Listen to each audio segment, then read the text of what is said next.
السلام علیکم طلباء و طالبات، امید ہے آپ سب خیریت سے ہوں گے۔ میں آپ کی اسلامیت کی ٹیچر اور آج ہمارا عنوان ہے احادیث مبارکہ۔ آج ہم حدیث نمبر 6 کی وضاحت تشریح کے ساتھ کریں گے۔ حدیث نمبر 6 ہماری ہے الراشی والمرتشی فی النار، ترجمہ رشوت دینے والا اور رشوت لینے والا دونوں آگ میں ہیں۔ سب سے پہلے آپ کو بتاتی چلوں رشوت کی تعریف۔ رشوت کا مطلب ہے کہ کوئی ناجائز کام نکالنے کے لیے یا کسی پر ظلم کرنے کے لیے یا کسی کا حق مارنے کے لیے روپیہ پیسہ قبول کیا جائے۔ رشوت اور تحفے میں فرق۔ آپ صلی اللہ علیہ وسلم نے کس طریقے سے وضاحت فرمائی؟ ایک واقعہ ہے جو آپ صلی اللہ علیہ وسلم نے بیان فرمایا کہ ایک مرتبہ حضور اکرم صلی اللہ علیہ وسلم نے ایک شخص کو کسی علاقے میں زکوٰۃ کی وصولی کے لیے عامل بنا کر بھیجا۔ وہ شخص واپس آیا تو اس کے سامنے آپ صلی اللہ علیہ وسلم کے سامنے دو ڈھیر لگا دیے، ایک ڈھیر بڑا تھا اور دوسرا چھوٹا، اور کہا کہ بڑا ڈھیر زکوٰۃ پر مشتمل ہے اور چھوٹے ڈھیر میں میرے وہ تحائف ہیں جو لوگوں نے مجھے دیے ہیں۔ حضرت صلی اللہ علیہ وسلم نے اس صحابی کے اس بات کو ناپسند فرمایا اور لوگوں کو اکٹھا کر کے فرمایا کہ لوگوں کو کیا ہو گیا ہے کہ جب میں انہیں زکوٰۃ کی وصولی کے لیے عامل بنا کر بھیجتا ہوں تو وہ زکوٰۃ کے ساتھ تحائف اکٹھے کرتے ہیں۔ یہ عجیب بات ہے کہ میں دیکھتا ہوں اگر یہ لوگ اپنے گھروں میں بیٹھے رہیں تو لوگ اس طرح ان کو تحفے پیش کریں گے۔ ظاہر ہے یہ لوگ یہ تحفے انہیں اس لیے دیتے ہیں کہ ان کے ساتھ رعایت برتی جائے۔ یہ فرما کر حضور صلی اللہ علیہ وسلم نے وہ تحفے زکوٰۃ کے مال کے ساتھ بیت المال میں جمع کرا دیے۔ ہمارے معاشرے میں رشوت کیسے ایک بڑی لعنت ہے، ذرا اس طرف ہم تھوڑا سا اس کے لیے بات کر لیتے ہیں کہ اس وقت ہمارا معاشرہ جن بے شمار برائیوں میں گھرا ہوا ہے ان میں سر فہرست رشوت کی لعنت ہے۔ حکومت کو چاہیے کہ وہ اپنے ملازمین کی معقول تنخواہیں مقرر کرے تاکہ وہ بآسانی اپنا گزر اوقات کر سکے، اور پھر جو سرکاری ملازم رشوت کے کاموں میں ملوث پایا جائے تو اسے عبرتناک سزا دی جائے۔ تیسری بات، رشوت کے لینے والے پر برے اثرات کیا ہوتے ہیں، اس کے اوپر خود کے اوپر کیا برے اثرات پڑتے ہیں۔ کسی معاشرے میں جب رشوت عام ہو جاتی ہے تو وہاں کے عوام کا ضمیر مردہ اور روح بیمار اور کمزور ہو جاتی ہے، اخلاقی اقدار تباہ ہو کر رہ جاتی ہیں اور زندگی کا نظام صحیح طور پر کام کرنے سے رک جاتا ہے۔ وہاں انصاف ختم ہو جاتا ہے، غریب طبقے کی زندگی تلخ ہو کر رہ جاتی ہے، بوڑھا باپ ساری زندگی رشوت لیتا رہتا ہے اور اولاد ان کے پاس پھٹکتی بھی نہیں ہے۔ رشوت لے کر بیوی کی فرمائشیں تو پوری کر دی جاتی ہیں لیکن بیوی کو شوہر کی کوئی پرواہ نہیں ہوتی، اور رشوت خور کی موت بھی بہت عبرتناک ہوتی ہے۔ ہمارے معاشرے پر رشوت کے کیا برے اثرات پڑتے ہیں۔ نوجوان رشوت نہ دینے کی وجہ سے روزگار سے محروم کر دیے جاتے ہیں اور پھر وہ جرائم کرنے لگتے ہیں۔ ایک بوڑھی بیوہ عورت اپنے شوہر کی جائیداد سے اس لیے محروم کر دی جاتی ہے کہ سرکاری اہلکار کو دینے کے لیے اس کے پاس رشوت نہیں ہوتی۔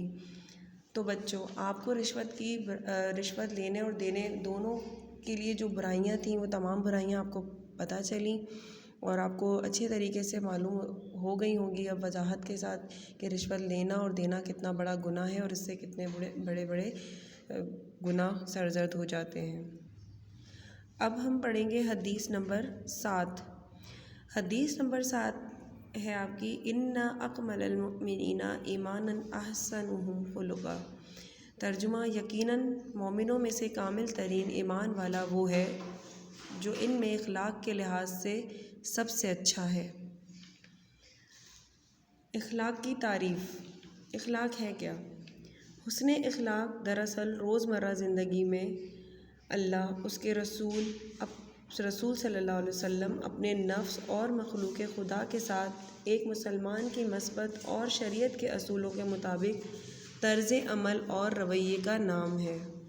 حدیث میں رسول اکرم صلی اللہ علیہ وسلم نے اخلاق کی تعریف کرتے ہوئے فرمایا کہ اس سے تعلق جوڑو جو تم سے قطع تعلق کرے، اور اس سے عطا کرو جو تمہیں محروم کرے، اور جو تم پر ظلم کرے اسے معاف کر دو۔ تو کس قدر اخلاقی اقدار بتائی گئی ہیں اس حدیث میں کہ ہمیں کس طریقے کا تعلق جو ہے وہ قائم کرنا چاہیے۔ اخلاق کی اہمیت کیا ہے ہمارے معاشرے میں بھی اور ارد گرد۔ اچھے حسن اخلاق اپنا کر کامل ترین مومن بننے کے لیے نہ تو مال و دولت کی ضرورت ہوتی ہے اور نہ اعلیٰ تعلیم کی اور نہ ہی اثر و رسوخ کی۔ ہر شخص خواہ امیر ہو یا غریب، حاکم ہو یا رایا، استاد ہو یا شاگرد، اچھے اخلاق اپنا کر کامل ترین مومن لوگوں کی فہرست میں شامل ہو سکتا ہے اور اللہ تعالیٰ اور اس کے رسول صلی اللہ علیہ وسلم کی خوشی حاصل کر سکتا ہے۔ انسان کی خوبصورتی اس کے اچھے اخلاق میں ہے۔ ہمارے پیارے نبی صلی اللہ علیہ وسلم کے بہترین اخلاق، حدیث کی روشنی میں ایک صحیح مسلم بخاری کی ایک حدیث ہے کہ حضور اکرم صلی اللہ علیہ وسلم کے بہترین اخلاق کو ایک صحابی رضی اللہ تعالیٰ عنہ اس طرح بیان کرتے ہیں۔ حضرت عبداللہ بن عمرو بن عاص سے روایت ہے کہ رسول اکرم صلی اللہ علیہ وسلم نہ تو گفتگو میں حد سے تجاوز فرماتے اور نہ بد کلامی فرماتے، اور آپ صلی اللہ علیہ وسلم فرمایا کرتے تھے کہ تم میں سے بہترین شخص وہ ہے جس کے اخلاق اچھے ہوں۔ احادیث میں یہی بات مختلف انداز سے بیان کی گئی کہ اچھے اخلاق والا شخص ہی اللہ اور اس کے رسول صلی اللہ علیہ وسلم کی نگاہ میں بہترین شخص ہے۔ بعثت نبوی کا مقصد، ہمارے پیارے نبی صلی اللہ علیہ وسلم کا آنے کا مقصد کیا تھا؟ بعثت نبوی کا مقصد حضور صلی اللہ علیہ وسلم کی تشریف آوری کا مقصد بیان کرتے ہوئے فرمایا گیا ہے کہ مجھے اچھے اخلاق کی تکمیل کرنے کے لیے بھیجا گیا ہے، اور اللہ تعالیٰ نے آپ صلی اللہ علیہ وسلم کے اخلاق کی تعریف کرتے ہوئے ارشاد فرمایا کہ بے شک اے رسول صلی اللہ علیہ وسلم آپ اخلاق کے بلند درجے پر فائز ہیں۔ یعنی جس ہستی کو رب کریم خود کہہ دیں کہ آپ اخلاق کے بلند درجے پر فائز ہیں تو ان کا اخلاق کس قدر اعلیٰ ہوگا۔ اب برے اخلاق کی طرف آتے ہیں کہ برے اخلاق یعنی اخلاق قبیحہ یہ کیا ہوتے ہیں؟ برے اخلاق وہ ہیں جنہیں انسان کی عقل اور فطرت بھی برا سمجھتی ہے۔ اسلام نے بھی انہیں بری عادتوں کو اپنانے سے منع کیا ہے، مثلاً حسد، کینہ، جھوٹ، خیانت، دھوکہ، سخت دل ہونا، بخل، بزدلی، بے صبری، ظلم وغیرہ۔ اور اس کے مقابلے میں اچھے اخلاق کو انسانی عقل اور فطرت اچھا جانتی ہے اور اسلام نے ان کو اچھا جانا ہے، مثلاً بردباری، عفو درگزر، سخاوت، صبر و تحمل، عدل، رحم دلی، دوسروں کے کام آنا، ان سے احسان کرنا، عیب پوشی کرنا وغیرہ، اور اچھے اخلاق اپنانے کی تلقین کی ہے۔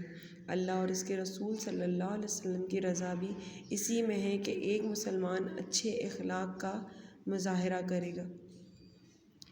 روز قیامت حضور صلی اللہ علیہ وسلم کے قرب کا ذریعہ بننا بھی اخلاق ہی ہے۔ حسن اخلاق والے لوگ قیامت کے دن حضور اکرم صلی اللہ علیہ وسلم کے قریب ہوں گے۔ نبی کریم صلی اللہ علیہ وسلم نے ارشاد فرمایا، قیامت کے دن میرا محبوب اور میرے قریب وہ شخص ہوگا جس کے اخلاق اچھے ہیں۔ تو طلباء و طالبات، مجھے اور آپ کو اخلاق کی بہترین مثالیں اس حدیث میں ملتی ہیں، اور ہم سب کو چاہیے کہ ہم اپنے اخلاق بہتر سے بہترین بنانے کی کوشش کریں۔ حدیث نمبر 8، الصلاۃ عماد الدین ومن اقامہا فقد اقام الدین ومن ہدمہا فقد ہدم الدین۔ ترجمہ، نماز دین کا ستون ہے، جس نے اسے قائم کیا اس نے گویا دین کو قائم کیا، اور جس نے اسے ڈھا دیا اس نے گویا دین کو ڈھا دیا۔ اس کی تشریح کرتی چلوں۔ اس حدیث مبارکہ میں نماز کو دین کا ستون قرار دیا گیا ہے اور اس کے ترک کرنے کو دین کی عمارت گرا دینے کے برابر عمل قرار دیا گیا ہے۔ اسلام کی بنیاد 5 ارکین پر رکھی گئی ہے۔ نماز دوسرا رکن یعنی ستون ہے۔ نماز ایسا رکن ہے جو دن میں 5 مرتبہ فرض ہے۔ گویا ہم جس ایمان و عقیدے کا اظہار کرتے ہیں اس کی بار بار گواہی پیش کرنی پڑتی ہے، اس لیے نماز کو دین کا ستون قرار دیا گیا ہے۔ جس طرح ستون کے بغیر چھت قائم نہیں رہ سکتی، اسی طرح دین اسلام کو قائم کرنے کے لیے نماز کی پابندی ضروری ہے۔ نماز کا بنیادی مقصد۔ نماز کا بنیادی مقصد انسان کے ظاہر و باطن کو پاک و صاف کر کے اسے سنوارنا۔ نماز کے ذریعے بندہ دنیا میں اللہ تعالیٰ سے اپنی مناجات مانگتا ہے، اللہ کا مقرب بن جاتا ہے۔ اس کے علاوہ نماز بے حیائی، ناشائستگی اور برائی سے انسان کو روکتی ہے۔ اللہ تعالیٰ فرماتے ہیں بے شک نماز بے حیائی اور برے کاموں سے روکتی ہے۔ قرآن مجید میں بھی متعدد بار تقریباً 700 بار نماز کا حکم دیا گیا ہے۔ اللہ تعالیٰ نے ارشاد فرمایا کہ بے شک نماز ایمان والوں پر مقررہ وقت پر لازم ہے۔ اللہ تعالیٰ نے ارشاد فرمایا سب نمازوں کی اور درمیانی نماز کی حفاظت کرو۔ نماز کی اہمیت احادیث کی روشنی میں اس طریقے سے ہے کہ بہت سی حدیثوں میں نماز کی تاکید آئی ہے۔ حضور اکرم صلی اللہ علیہ وسلم نے ارشاد فرمایا ہے، ترمذی میں موجود ہے، جس کا ترجمہ میں پڑھوں گی کہ کفر اور ایمان میں نماز کا فرق ہے، یعنی کافر اور مسلمان میں صرف اور صرف اگر آپ کو واضح فرق پتہ چل سکے گا تو وہ نماز کے ذریعے سے۔ ایک اور حدیث میں صحیح مسلم میں آپ صلی اللہ علیہ وسلم نے ارشاد فرمایا کہ 5 نمازوں کی مثال ایک اس میٹھی اور گہری نہر کی سی ہے جو تم میں سے کسی ایک کے دروازے کے پاس سے گزر رہی ہو اور اس میں وہ 5 مرتبہ نہاتا ہو، تو تمہارا کیا خیال ہے کہ اس کے جسم پر کوئی میل باقی رہے گا؟ صحابہ اکرام رضی اللہ تعالیٰ عنہ نے عرض کیا، نہیں۔ آپ صلی اللہ علیہ وسلم نے فرمایا 5 نمازیں بھی گناہوں کو اسی طرح مٹا دیتی ہیں جیسا کہ پانی میل کچیل کو صاف کر دیتا ہے۔ ایک اور جگہ پیارے نبی نے فرمایا کہ نماز مومن کی معراج ہے اور نماز میری آنکھوں کی ٹھنڈک ہے۔ اس کے ظاہری اور باطنی آداب میں آپ کو بتاؤں کہ نماز ادا کرنے سے آپ کے ظاہری اور باطنی آداب آپ کس طریقے سے ادا کر سکتے ہیں۔ نماز کے بہت سے ظاہری اور باطنی آداب ہیں اور ان کا خیال رکھا جائے تو نماز میں لذت آتی ہے۔ مثلاً آپ نماز پڑھتے ہوئے اپنے اندر یکسوئی پیدا کریں کہ آپ مکمل طور پہ آپ کا ذہن جو ہے وہ اللہ تعالیٰ ہی کی طرف ہو، آپ کی نیت میں خلوص ہو، آپ بس اپنے رب کے آگے جب کھڑے ہوں تو آپ اس طریقے سے کھڑے ہوں کہ بس آپ کے رب کے علاوہ اور کوئی ہے ہی نہیں، اور اس کی طرف آپ رجوع کر رہے ہیں، آپ کی رغبت ہے۔ نماز میں آپ ادب کے ساتھ قیام کریں گے اور ہلنا جلنا، کھجلانا، لباس سمیٹنا، ان تمام چیزوں سے آپ بچیں گے اور رزق حلال کا بھی آپ اس میں خیال رکھیں گے کہ یعنی آپ جب نماز پڑھنے والے بندے ہیں تو آپ کا رزق حلال ہے یا نہیں۔ کہیں ایسا تو نہیں کہ آپ کما تو حرام رہے ہیں اور آپ 5 وقت کی نماز پڑھ رہے ہیں، تو اس طرح کی نماز کا کوئی فائدہ نہیں ہے۔ نماز کے فوائد کیا کیا ہیں؟ نماز کے بہت سے انفرادی اور اجتماعی فوائد ہیں، روحانی بھی ہیں، ہمارے جسمانی بھی ہیں۔ نماز پڑھنے والا برائی، بے حیائی اور گناہوں سے بچ جاتا ہے۔ نماز پڑھنے والا جب اپنی پیشانی زمین پر رکھتا ہے تو اللہ تعالیٰ سے اپنی بندگی کا اظہار کرتا ہے، اور جو شخص زندگی میں وقت کی پابندی کرتا ہے وہ ہر جگہ کامیاب رہتا ہے، اور نماز ہمیں وقت کی پابندی سکھاتی ہے۔ باجماعت نماز پڑھنے کی وجہ سے ہم سب میں باہمی الفت اور محبت پیدا ہوتی ہے، ہم ایک دوسرے کے دکھ درد میں شریک ہوتے ہیں۔ جب ہم ایک دوسرے سے ملتے ہیں تو ہمیں ایک دوسرے کے دکھ درد معلوم ہوتے ہیں اور ہم ان کی ہر خوشی اور غمی میں شریک ہو سکتے ہیں، اور ہماری زندگی میں بھی نظم و ضبط پیدا ہوتا ہے۔